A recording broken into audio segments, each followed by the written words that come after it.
All the Young Dudes by MsKingBean89, Chapter 33, Second Year, Discoveries. After the landmark Gryffindor vs Slytherin game, it felt as though time was speeding up for Remus.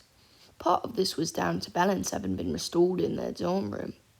James was once again the hero. Sirius's rebellious streak was back in full flow.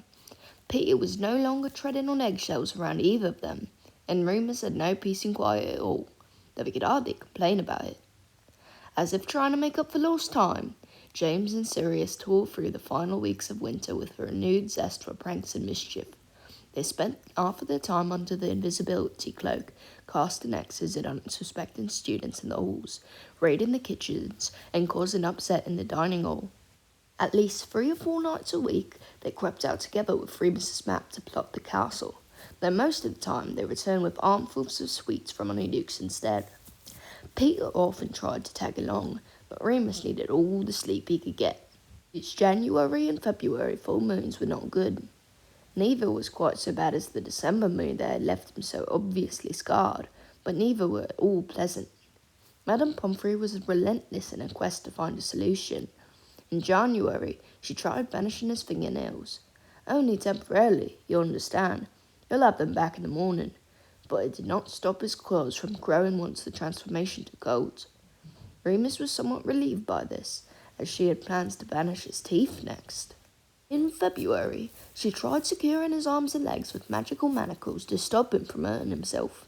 She was extremely apologetic about these measures, even more so when she returned in the morning to find that he had dislocated both of his shoulders, breaking free of the shackles. He was too tired to care very much. While engaging in less pranks than he had the year before, Remus chose to throw himself into his studies. Secretly, Remus hoped to take advantage of Sirius and James's determination not to focus on their schoolwork. He wanted to come on top of history of magic again, and knew he had a good chance. Not just that, his marks had been getting better in transfiguration, herbology and astrology too, and he at least had the chance to be in the top 3. Charms and potions still belonged to Lily Evans, but he wanted to close the gap between them as much as possible. As such, he finally overcame his fear of the library and spent almost every free hour he had in there completing essays and revising. His reading had improved a fair bit. He was still slow if he didn't use the spell, but he found that his constant practice helped him recognise letters much faster than before. Lily was often in the library too, and after a few days of nodding politely to each other across the desks, Lily gathered up her things and came to sit next to him. They got along very well together, either reading quietly or querying each other on various points. Inevitably, Lily was the second person after Sirius to discover Remus's secret.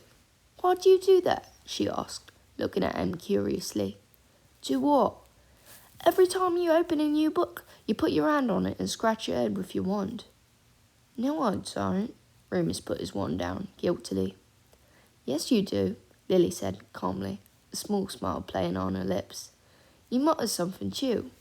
Was it a spell?" Oh, go on, tell me. Is it something to do with the books? Is it how you figure everything out quicker than me?" Remus was so pleased by this compliment that he dropped his guard for once. "Promise you won't tell anyone?" "Promise." "It's to help me read.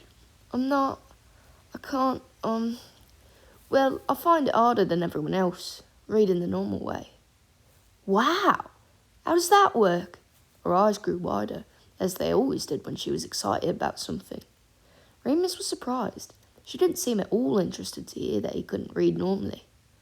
"Like this," he showed her. She copied him, but looked disappointed.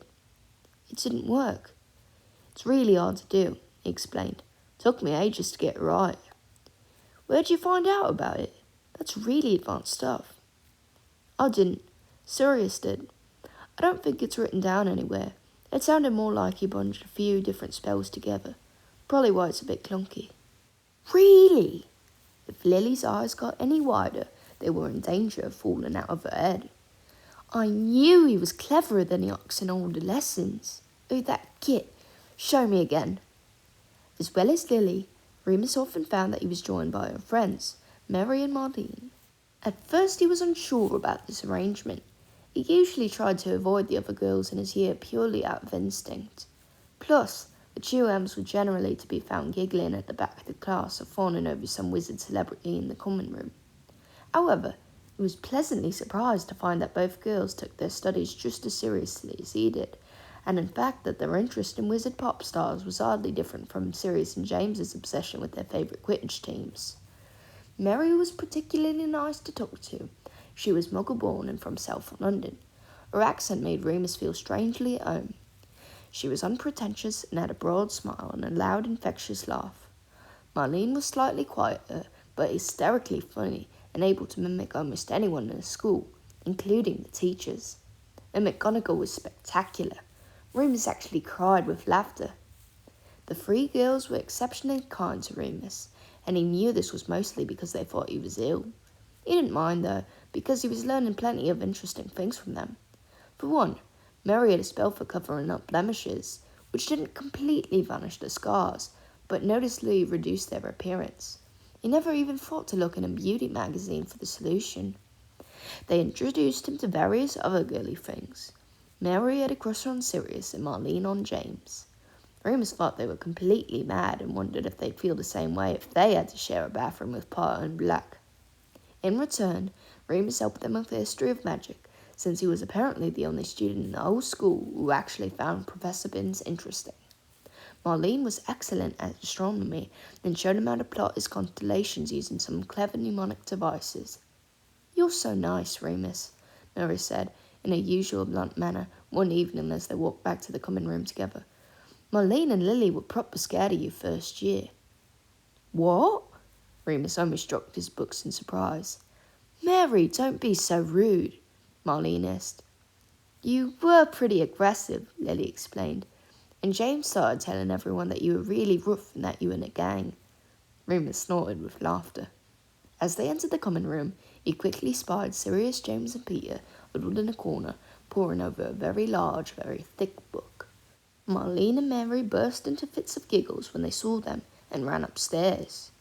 Lily shared a knowing look with Remus before following them. The marauders looked up as their friend approached, and Peter very conspicuously covered the book they were reading with some sheets of parchment. "All right, lads?" Remus said, craning his neck. "What you doing?" "Nothing," James said brightly. "Where have you been?" "In the library," Sirius stated before Remus could even open his mouth. "With his fan club." Remus smirked. "Piss off, Black. I know when you're jealous." He had elected not to tell his friends that Mary and Marlene had fancied them. Their egos might not be able to handle much more inflating. Anyway, he didn't want to change the topic. "Seriously, what are you hiding there?" All three looked at each other guiltily, and Remus felt a sting of hurt. They were all up to something without him. He ought to have known. He supposed it was only fair. He had refused to take part in any pranks for so long that now they didn't want to include him at all. "Your birthday," Peter suddenly burst out. "It's coming up." "Yeah," Remus scratched his head, thrown. "Next week." "We're planning a surprise," Peter said, grinning widely, clearly very pleased with himself. Remus did not miss James's look of annoyance, and he knew at once that Peter was lying. Fine, they didn't want to tell him. "Oh, right," he swallowed, forcing a smile. "Well, you'd better not be planning anything to embarrass me like last year." "Oh no, never," Sirius grinned, standing up, gathering the book to his chest, title still hidden. "Are we the sort of friends that would want to embarrass you, Lupin?" "Yeah, you are," Remus nodded, slowly, narrowing his eyes. "No singing, no big parties, nothing that's going to get you into trouble, we know," James finished, standing up too.